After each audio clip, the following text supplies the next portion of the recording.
I think Chinese leaders said, we're going to take what capital we've got and whatever we can borrow.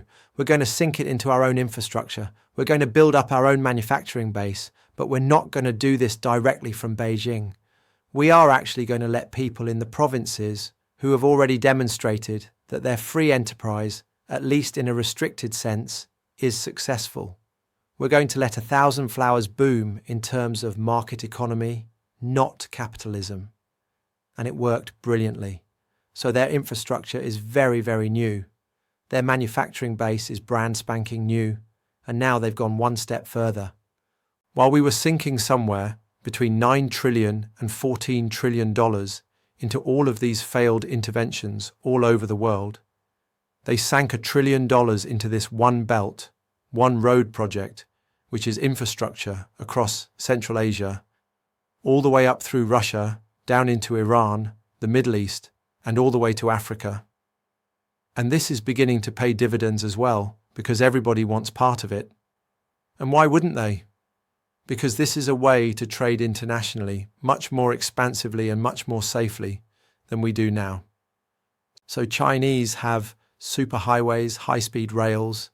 We have broken down highways, trains nobody wants to take, but $1 trillion defense budget. How absurd, how disoriented is that priority? Well, it's deranged. But the problem is that when you cross the border between the rest of the world and the Beltway, you go into central Washington.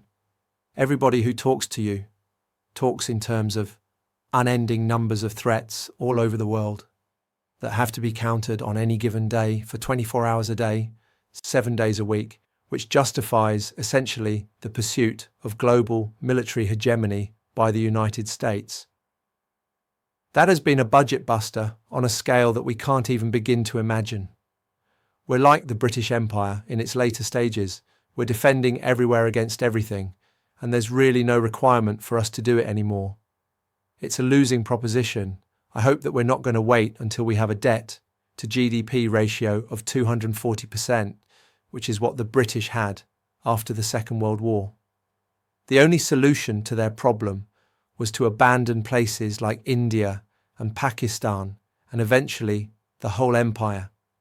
It would be much better to sort of shed unnecessary burdens, reduce our defence commitments and scale back our defence spending in favour of more heavily investing in what we think will be technology and capabilities and manufacturing that will build up our prosperity